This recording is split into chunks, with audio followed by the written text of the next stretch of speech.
Let's talk about this hyperbolic time chamber theory. Basically, the premise of this theory is that a lot of the time people find themselves in situationships. But the truth is that most of our relationships in life won't be lifelong relationships. A lot of the times they will be seasonal things. So instead of trying to fight that and only allowing ourselves to be in situations that we think are going to be lifelong, we can make a conscious decision to deal with someone on a basis of mutuality and reciprocity, and deal with someone with the understanding that we're going to learn from them, they're going to learn from us, and it's going to all be about growth, right? And that's what the hyperbolic time chamber theory represents. See, I wasn't even watching at the time. I was just thinking about the Cell saga of Dragon Ball Z and how Goku and Gohan went into the hyperbolic time chamber built by the Capsule Corporation in order to train for 1 year. But they trained for several years past, but in real time it was 1 year that passed.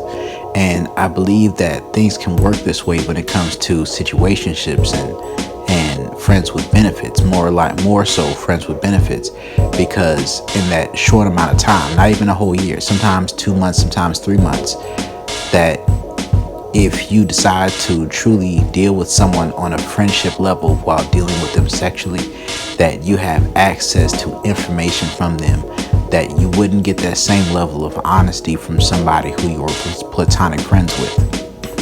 And sometimes it doesn't work that way, but in a lot of cases it can. One thing I've noticed about advice that you get from platonic friends who are women is that in many cases, and in most cases, women who do not see you sexually cannot give you advice that is honest and true when it comes to female sexual nature. So the advice that they give you will be advice that is about trying to steer men towards the direction of being subservient to women. And likewise, a lot of the times when people feel like they aren't ready for a relationship, they'll just find themselves in a cycle, in a loop of situations with people who may be toxic, or they may find themselves in loops of situations that are just, hookup culture. And I'm actually somebody who's not against hookup culture, but I just have a preference for using my time wisely. So if I'm dealing with a woman, instead of it being a basis of us trying to play this game of trying to see who can get the most out of the other person while giving the least out of ourselves, let's just both decide for the next 2 to 3 months that what we're going to do is we're going to communicate with each other about how we feel about things where we are, and we're going to give each other advice about what's going on in our situation, even when it pertains to other people who we may be seeing. Because I see things a little bit different. If I'm dealing with a woman and I know that and it's communicated that we aren't necessarily looking for a long-term relationship with each other, then what we can do is we can give each other honest advice about the situations that we find ourselves in with other people who we may be talking to and dealing with. And for some, their jealousy would overtake that. But I would rather have growth than possessiveness, especially over a woman who I'm not even intending to be mine in the first place. And I think that is often how things go, because it's really easy to burn that bridge with someone who could be a good friend to you. And oftentimes these situationships and friendships will outlast whole relationships, because if you're in a friends with benefits situation with somebody, in a friendship situation and friends with benefits, then often what'll happen is if you have a good bit of sexual chemistry and you mesh well on a friendship level, after you stop dealing with each other because of a relationship or whatever it is, that after that relationship is over, you can rekindle the flames, still, work with each other, grow with each other, and do whatever you have to do. But often with relationships, when those are over, those are just over. Bridges have been burnt. And I just think there are ways to deal with people without burning bridges. Sometimes bridges have to be burnt, but they don't have to be. They don't have to be. So when I think about the hyperbolic time chamber theory, one thing that comes to my mind is the situation between Jada Pinkett Smith and August Alsina. Now, outside of the embarrassment that Will Smith had to go through, and outside of the lack of remorse that Jada Pinkett Smith had for the pain that Will Smith was going through during the interview, there was really a beautiful thing that happened between Jada Pinkett Smith and August Alsina. See, they were in situations in their lives where they were in liminal spaces. They were in between. They were not in a finite place in their lives where everything was to be known, where everything had a clear path to where things were going. And he fell for her all the way, and he became maybe not possessive, but it seemed to be possessive. But when you look at how the situation went, that may have saved August Alsina's life at the place that he was in. There's no telling how many times Jada Pinkett Smith may have saved his life, and there's no telling how many times he may have saved her life. But I think in some ways, the relationship that they had saved her marriage to Will Smith. So it's like, overall, the situation worked out well. I found myself in situations where I felt that I learned a lot and grew as a person when there is no title, none of that on the line, but we just dealt with each other based off of a mutual sexual desire and a mutual enjoyment of each other's company. And for some women, that can be difficult, I have to admit. If a woman feels that you could be her significant other, but that you're just not looking for that, she may feel like you're wasting her time, and I understand that.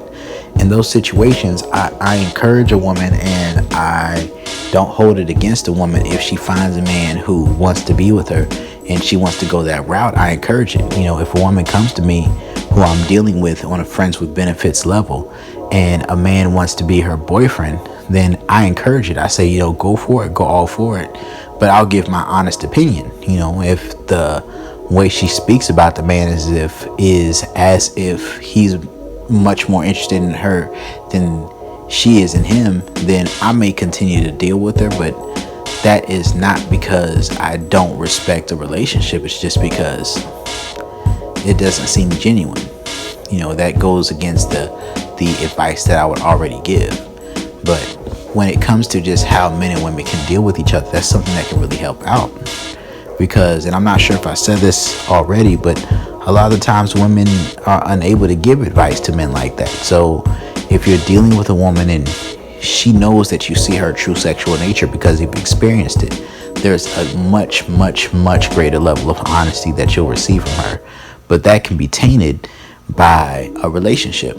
When you have a title and possessiveness in your social standing on the line, then even though you may have a certain level of access to her sexually, she may still be dishonest to you because it doesn't benefit her. Like to me personally, I believe in adhering to leaning towards other people's selfishness when it comes to giving them reasons to do the things that I want to do. So I believe that is one of the ways to try to have the highest level of honesty that you can possibly have in a situation. Because sometimes what women will do, and sometimes what men will do as well, is sometimes when we're not ready for a relationship, we'll go off to ourselves and we will try to figure out ourselves. And that is something that is very important. We all need to know ourselves. But sometimes what can happen in the midst of that is we do not accurately know what it is that the other sex desires. And if another person being a part of our life, if co-creation, if relationship is part of what we desire, then being only to ourselves may not always be a benefit. Sometimes you don't know what it is that the other sex desires in order to make yourself more attractive to them. Like a woman can be beautiful and successful, but she doesn't know the way a man thinks. She doesn't know the things a man finds attractive for a long-term partner or for a wife. So she may just try to elevate her level of success in order to do the things that she finds attractive in a man, but it doesn't actually resonate with the men who she actually wants to be with. Likewise, and I found myself in this position before where as a man, you may be to yourself and trying to grow, and in your process of growth, your focus is completely on emotional intelligence and learning how to communicate softly and learning how to not be too forceful about the way you do things. And when you encounter women and you have their mindset, there are a select few women who will really be able to appreciate that and treat you accordingly and understand that you're still a man, you're still masculine, and that you're just emotionally intelligent and know how to communicate. But a lot of women will take that as if you're a weak man who doesn't have a backbone, who doesn't have a spine, who doesn't know what he's doing and doesn't know how to deal with and handle and talk to women. So a lot of these things can work as a barometer. If you're dealing with someone on a basis of friendship and understanding and communication, what can happen is, if things aren't going too well, you could say there may be an issue in the way that you're communicating or dealing with them. And based off of that, you can take the information of how their words match up to their actions and use that as data to help you grow as a person and help you grow in the way that you deal with women, and a woman can learn how to deal with men. But sometimes that is difficult to do in a relationship because of the social things that come into that, and it's difficult to do with platonic friends. So I think one of the best ways to grow and one of the quickest ways to grow is in a friends with benefits situation. And this isn't something that necessarily happens when you're having a fuck buddy situation either. Like, just because you sleep with someone doesn't mean you have that level of honesty. You have to have that level of honesty and then also have sexual attraction and add that into the mix. If you're just sleeping with someone, then you may not have that level of communication. If it's just a fuck buddy situation where you're just sleeping with each other and nothing else, and that's cool, I don't have anything against that, because I think people adhering and acknowledging and making conscious decisions to go the safest route and the most pleasurable route for meeting their sexual needs is something that I support. But for me, the idea of just having a hookup type of situation with somebody is not the most appealing thing. I think that there are ways to go about it where each person grows as a person. And it's important not to burn those bridges, because if you burn those bridges, along the way, something that can happen is that when you come back to that situation, now you're dealing with each other on a basis of, I'm trying to get something out of you, you're trying to get something out of me. And for women in those situations, and sometimes for men in those situations, a relationship is a better option than to be in that type of situation where you're just being petty and going for tit for tat and just trying to get what you want out of the other person. And I'm not a big fan of that. I'm not. Have I done it? Yes. Will I do it again? I hope not, but it's probably likely. But that's just life.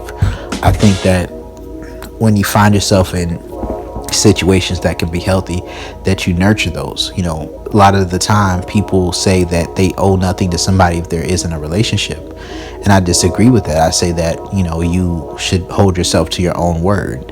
One thing I try to do is hold myself to my own word, to my own agreements, and regardless of a status of a relationship, I try to maintain that, because that is my own character, that's my own integrity. So at the end of the day, I think that with the way I personally think, and for people who are like-minded, if you have a friends with benefits situationship with someone, you can treat that situation as one that can help you grow as a person. And you can also treat that situation as one where you get your needs met and you also grow with another person, build a friendship, build a connection. And if you don't have to do it forever, it can be a couple months, 2-3 months, maybe 1 month, and then you check back in with each other. And after a certain amount of time, if you decide that you actually like each other and that you could work things out, you can make that into a relationship. But you don't have to. You're not obligated. But I just feel that you should finish whatever time or whatever agreement you have first, and then you go with that. It's kind of like a lease, you know what I mean? Instead of buying, or instead of renting, or instead of Airbnb, you just lease to own. And if you decide that you don't like what it is before you get to the point where you're ready to own, then you have that communication instead of just cutting your landlord short and leaving without a notice, which would be like with no call, no show. You communicate, you finish out, or you renegotiate a time to end, which would maybe a 2 weeks notice or whatever it is. Then after that, you leave. And after that, you have right standing with that person. You have your overall character and whatnot intact as far as your reputation, and everything just works out for everyone involved. I think more people should plan things to work out for everyone involved. Like, and in order to do this, it kind of plays into my beliefs about how relationships should work. Like, I don't think that, well, I will say this, a lot of the times in relationships, things work on a basis of this. Men usually, every person has, most people have both physical and emotional and sexual desires, then also their social desires. And for both men and women, they have both. But what happens is that a woman's ego is often tied into her emotional and mental desires, while a man's ego is tied to his sexual desires. And those, it's usually tied to the sexual and social, while a woman is tied to her emotional and social desires.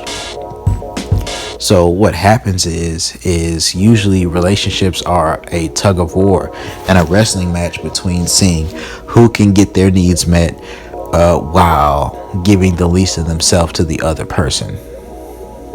And I just don't think that is the best way to deal with someone. I think you can negotiate how much that it is that you want to give and how much it is that you expect in return, and deal with people on a basis of two things: mutuality and reciprocity, right? Mutuality meaning that all the things that you do with this person are something that you enjoy for the sake of doing it. And the things that you do that are outside of the realm of mutuality are things that happen on the basis of reciprocity, where you communicate that this is going beyond what I would usually like to do, and you don't have to not do it, but what you can say is, because it is, I want something that is going to make me feel reciprocated for this, because this is something that is beyond what I'm usually comfortable doing. And I feel that when you have that type of attitude towards relationships and situations, that things rarely have to turn into drama. Things rarely have to turn into bitterness and resentment towards one another. You can deal with each other, go into the hyperbolic time chamber with someone you trust as a person who you're sexually attracted to, who you get along with, and then come out in 2 to 3 months or however long you do it with more knowledge about how the opposite sex works, so that you have even better chances of finding the partner that you really want to have long term. And if after that time you were able to work everything out, then you can have a relationship with that person. But I just think that when we're in that liminal space of not having a relationship, that hookup culture isn't the only option. It isn't the only option. There's more things that we can do. There's safer routes to take. And to me, the hyperbolic time chamber theory is one example of that.